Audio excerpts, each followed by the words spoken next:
Well, good Sunday morning, everybody, and thank you for watching Beyond the Headlines. Well, with a full count, the season on the line and the stakes not only at win or go home, but win or find a new home, it was a game of hardball between the Tecos and ASM Global, the company that manages Uni-Trade Stadium. But at the last minute, the 2024 season is saved thanks to some back-and-forth negotiations, even after some curveballs.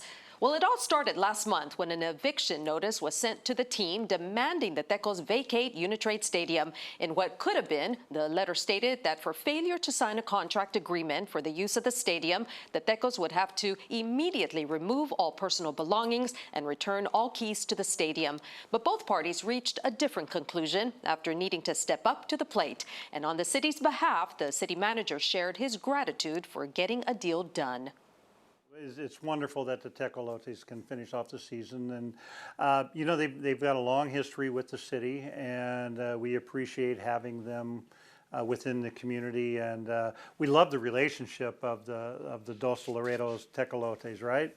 And so having it across the river and everything, that relationship is unique and very, very, very cool, and so we enjoy having them here. But how do we get here? And in what is essentially a temporary deal, what does that mean for the future? Well, here with us is Tecos General Manager, Cuitlahuac Rodriguez. And of course, we have our General Manager, Luis Villarreal. Thank you so much, gentlemen, for joining us this morning. Good morning. Good morning. Thank you. Yeah, you're welcome. Do you like all those baseball puns? Love it. Love it. Well, there certainly is a lot to unpack. And I know this happened a couple of weeks ago, but you guys have been playing your little hearts out, so we hadn't had a chance to be able to catch up with you and talk about what all has gone on since then. That fateful day that you guys were able at the last inning, you know, able to sign a deal so we can continue with the 2024 season. But tell us a little bit about what all happened. You know, since when last year, when the season ended, you know, we approached the city about the new agreement. We were told that that our agreement had to be with ASM Global, and there's where a lot of the issues started. You know, with the league, the league has their rules and their statutes, and one of them, which is a very important one, says that the contract to use the stadium or to use any stadium needs to be with the owner of the stadium, not with a third party. You know that why? Because that, you know, for obvious reasons. That is a league. It's a league requirement, not a Tecos requirement. Exactly. Okay. Exactly. Exactly. The league's just trying to avoid any problems. You know, Right. go directly with the owner. Anything you do separately, you know, with concessions or any sort of other agreement, that's fine. You can do that separate. But the use of the stadium needs to be with the owner. So that's where problem one started. You know, that's where everything kind of started. Then you know, we had a couple of talks during the winter. But then when spring training started coming, so like everybody kind of started speeding up the process to get the contract done. Then about a few days before the season started, we get a contract, or we get a proposal. We get a proposal, and in that proposal, there's not only was the city kind of not involved, which the league didn't like. There was a lot of clauses, obviously, that neither us nor the league approved. So we had to go back and forth with the league, trying to explain to them, you know, why this situation. You know, the league has given us a lot of leeway, the Tecos, because of the situation. Because of the uniqueness of the situation. Because we binational team, and what it represents to the league, Sure. what it represents to the country, to Mexico.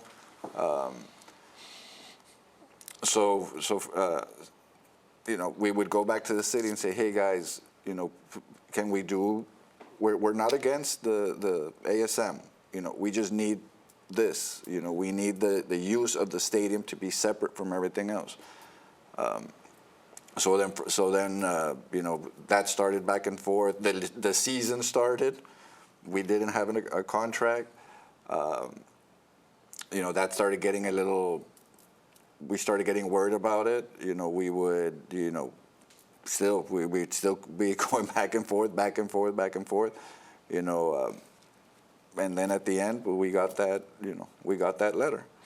Great. I know that we could talk for hours about all of the logistical issues and the legalese and all that stuff, but for the average citizen of Laredo, let me ask you a question. The Tecos operate similarly to what other sports teams operate in other places, right? And there's always some collaboration between the city and the sports team in some way, shape, or form, because in most cases, these are all quality of life type of organizations. But the question that is on everybody's mind, or in some people's mind, is, okay, so who's making money on this deal, and where is the taxpayer money going? So is there cash that the Tecos receives from either ASM or the city for the purpose of the Tecos playing in Laredo? Is there a payment made to the Tecolotes? No. And I'm sorry, I know that we're trying to keep it at Tecos, but Neb didn't do it, so he kind of threw me off. So that's the first thing. There's really no subsidy fee or or anything. direct subsidy from the city for the team. No. When the Tecos came in, when the city approached the Tecos back in 2017, because the city had an empty stadium. The city approached back then. It was they approached the Mansour family, which was in Veracruz. The team was in Veracruz. Laredo wanted a team. So Laredo, approached the Mansour family and brought them and convinced them to come to Laredo. Back then, what the agreement was, it was the non-exclusive use of Uni-Trade Stadium for the season, not year round. Not year round. It was just for the season.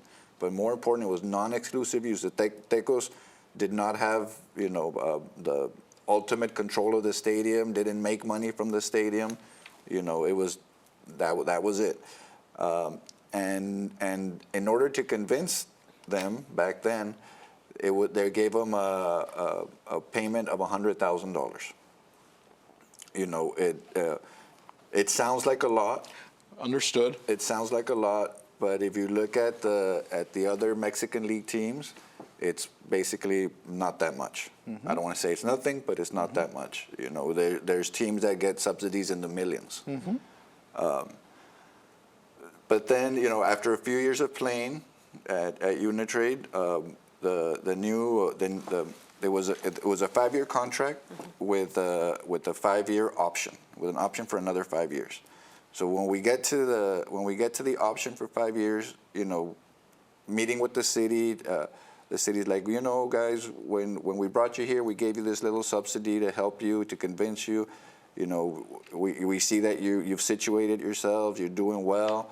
How about we pull that subsidy and we keep everything else the same? You know what? That's fine. Yes, Tecos are doing well. They situated themselves here. We have a lot of backing from sponsors. So you know what? Yes, city, let's do it that way. But then, almost at the same time, the city decides to bring in a management company into the picture. There was a lot going on with the stadium during that time. I believe that there was issues with the structure of the building. There was some maintenance issues. So at that time, me personally, I think of course the council was worried about the stadium and about how much they were going to have to spend to fix it. So they started thinking about maintenance. They started thinking a lot about maintenance, and the whole, so some of them thought, well, maybe we can bring in a management company to take care of the maintenance and to maximize the use of Uni-Trade. Let's bring more events. Let's, it's a beautiful stadium. Sure. To me, it's one of the best in the Mexican League. Probably one of the best in South Texas. let's maximize the use. Let's bring them in, and Yeah. you know, Yeah. and for the first year, they you know, we had an agreement with the city, and the city and that contract told us that we had to work with ASM in concessions.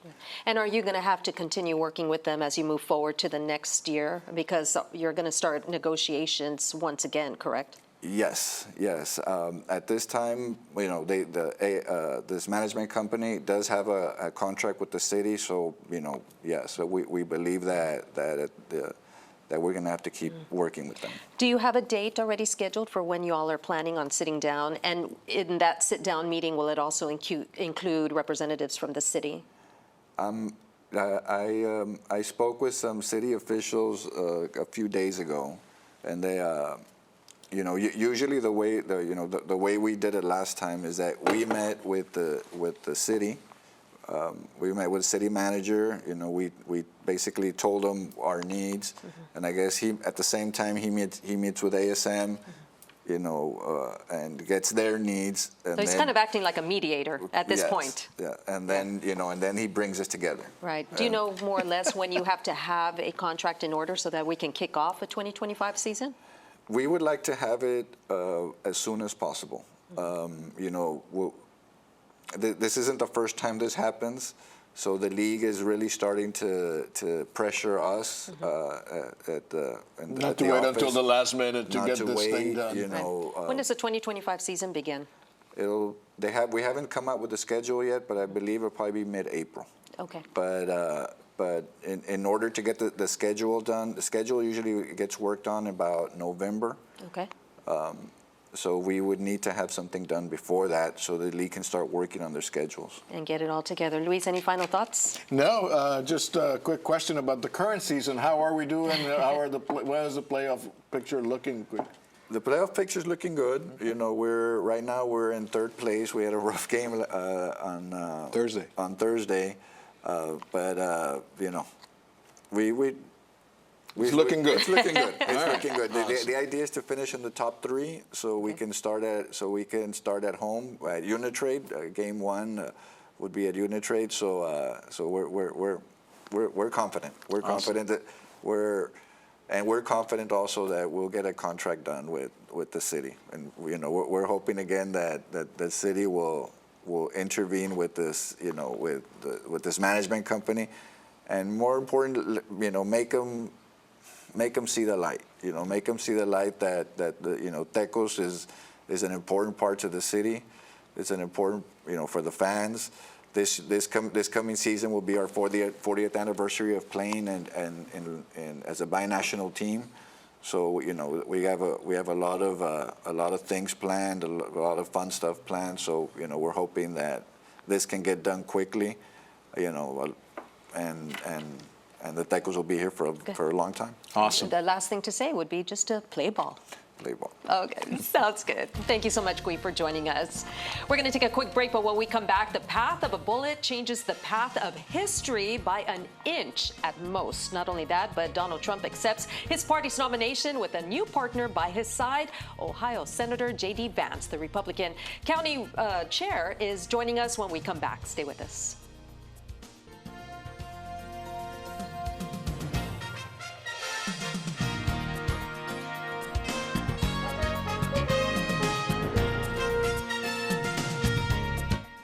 Well, a quarter of an inch, that's the distance that came within claiming the life of former President Trump at a campaign rally last week.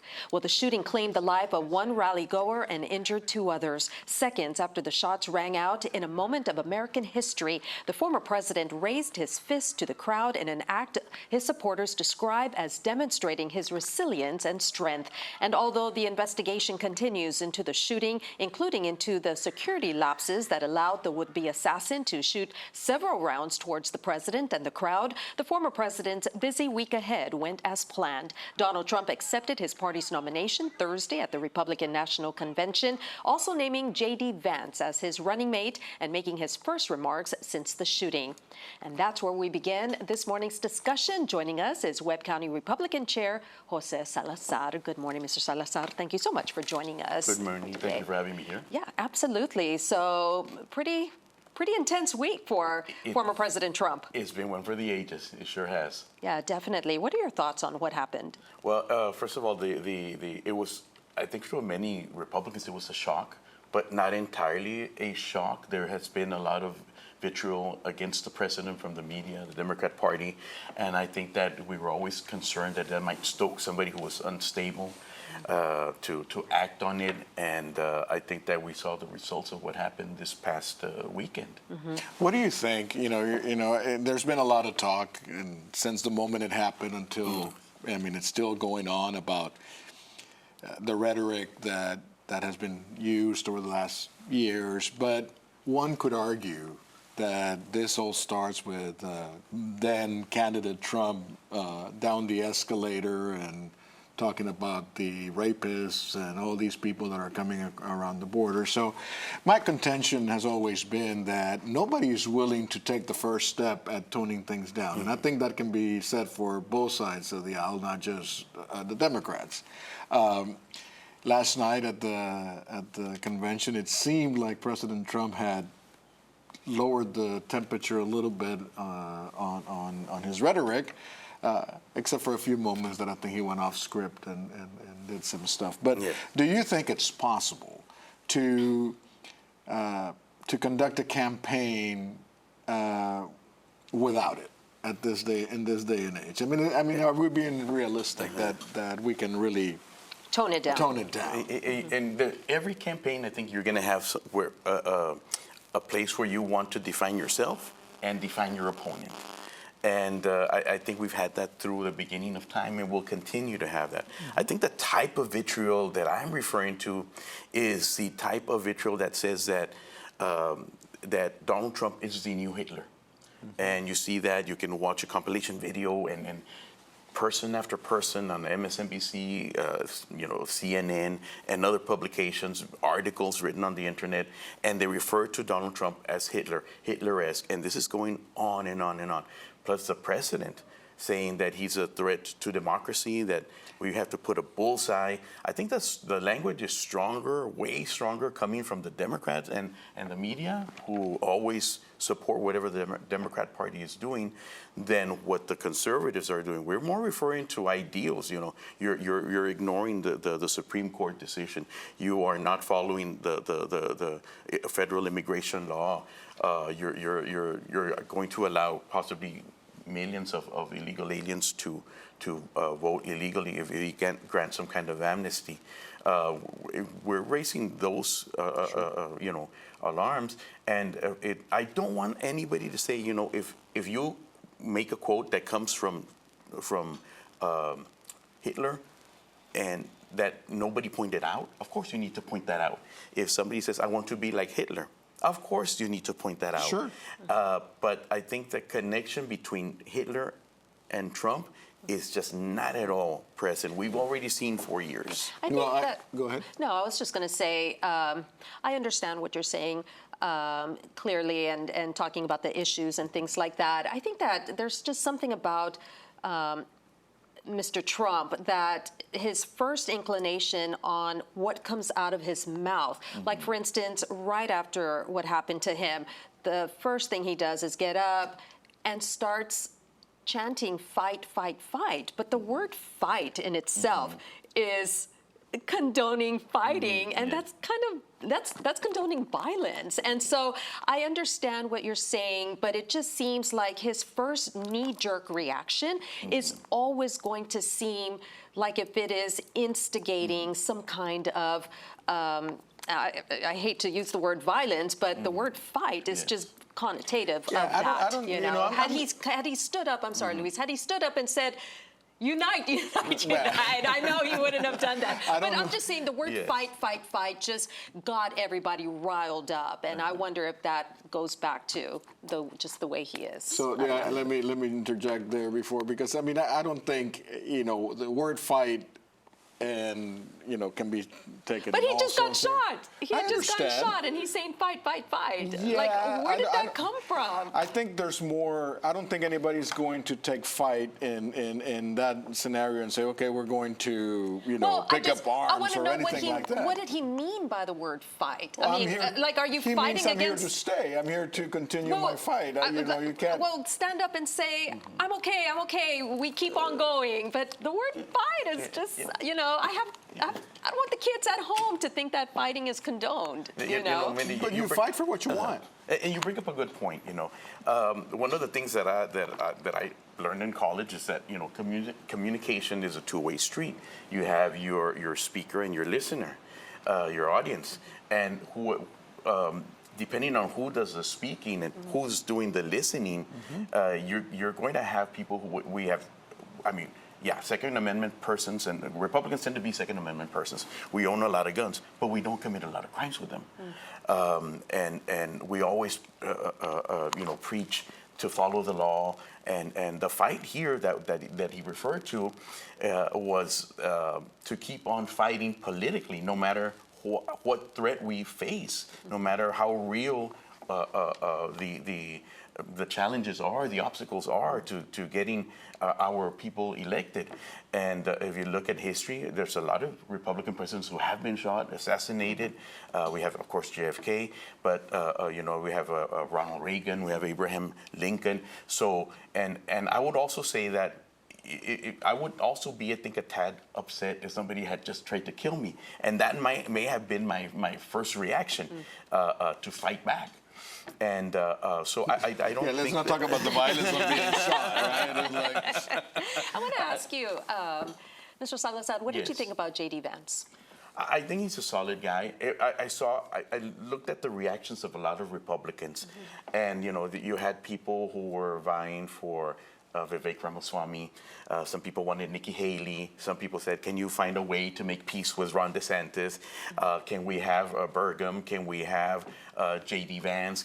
So I think it made some people very happy, but it made a lot of other people like, we didn't get our choice. But I think what we're going to do, the message was, let's just unite at this point. And Ron DeSantis, Nikki Haley appeared at the convention, and that was their message. Let's unite. Regardless of differences, let's unite for the common good and push ideas that are not just good for Republicans, but they're good for Democrats too. They're good for Americans. Let me put it that way.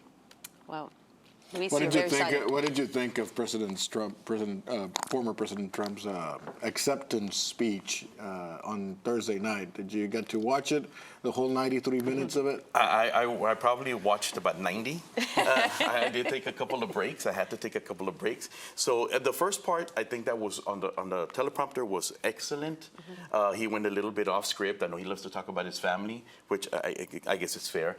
But I think the message that I came from this is saying that he recognizes that he probably shouldn't have been there standing. We probably would have been having a very different conversation this morning if things had gone half an inch different. I think the call for prosperity, unity, being together we survive. Separately, we fall apart. I think other presidents have echoed that same sentiment. And regardless of any race, color, religion, whatever, I think that was a very positive message. And I think that also acknowledging that it was probably the hand of God that saved him, that it was something providential. Moments that I also liked were the memorial to Corey Comparator. I believe that's the way Comparator. I believe that's the way you pronounce his last name. Forgive me if I'm mispronouncing it. And also, He was the bystander that was killed. Correct. And also I think humor that was him showing the chart that saved his life. He said, if I hadn't been turning to look at that chart, I may not be here. So I think it was very clever to place a chart on all the screens when That's he was right, giving so the you speech. can look at everywhere. Yes. Yeah, I want to share a quick note that I was watching, and I did watch the whole 93, and a couple of things were going through my mind, but I was watching with my wife, and we don't necessarily agree on our basic political views, but one of the things that she said, when I asked her, I said, I'm going to change the channel, but I need to watch this because I'm going to talk about it tomorrow or whatever. And she said, no, she said, this is the first time that I am actually able to sit through one of his speeches without being turned off. So something clicked, and I think there are some positives about the way he presented himself. He couldn't help himself a couple of times, and I think he went off script. But I think he did make an effort to show a little bit of a different side, and I think that's going to go a long way. I hope so. I hope it continues, and I think that President Trump wouldn't be on that stage if he were not a fighter. He would not be. He could not go through all those cases, some of them that I believe are completely frivolous, if he were not a fighter. And I think on that day, on that Saturday, he proved that on that day, at that moment, he was the baddest American in the country. Okay, we're going to have to leave it on that Sure note. thing. Thank you so much, Mr. Salazar, for joining us. No, Appreciate having you with us. Thank you for Stay having with me. us. We'll be Thank you. right back. Thank you so much for joining us on this Beyond the Headlines. That does it for our show this Sunday, but make sure to tune in next Sunday for another very lively Beyond the Headlines. Have a good day.